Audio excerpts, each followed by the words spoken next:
Hey, welcome to Obsessing Over Stuff. Let's talk about the fourth installment of the Conjuring franchise. The first two Conjuring were the best, honestly, because Conjuring 3, The Devil Made Me Do It, was literally a below average movie and kind of a bore fest. But as a horror fan who has seen a lot of horror movies, and I'm not scared easily, I have to say this movie was pretty mediocre, but not bad. You will be disappointed though, considering the horror factor was very limited.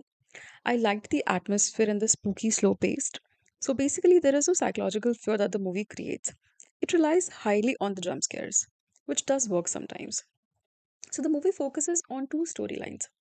One talks about a family who is suffering from a demon in their house, and secondly, focuses on the personal lives of the Warrens too, showing what they're dealing with.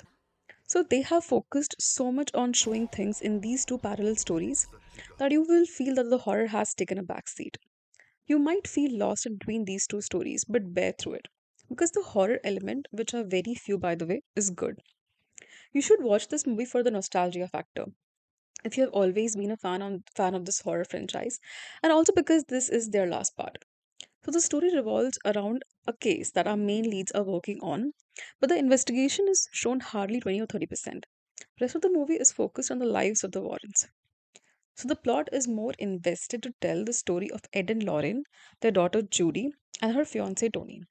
Because of so much importance given in developing their family narrative and the bond, the paranormal factor does feel missing half of the time. And remaining time is given to a family whose case Ed and Lauren are investigating. I really wish they showed the investigation part more like the other conjuring parts. So, because of this only, you will see a lot of mixed reaction in the reviews. Few of them say that it was worth it, and the others are truly disappointed.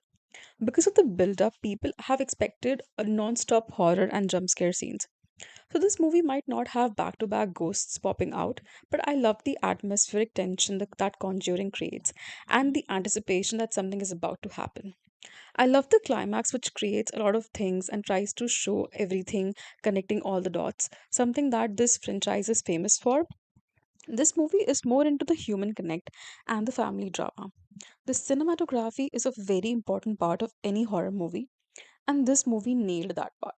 That gothic darkness and the visuals that does help to elevate the horror scenes a bit.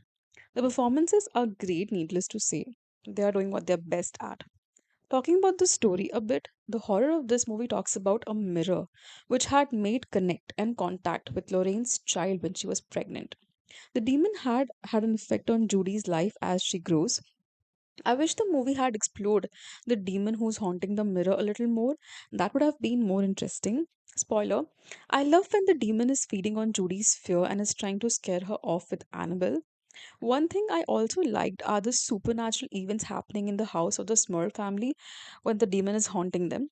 Watch it if you're a Conjuring fan, but don't over expect. That was the video, guys. I hope you like it. Please subscribe for more. Thank you.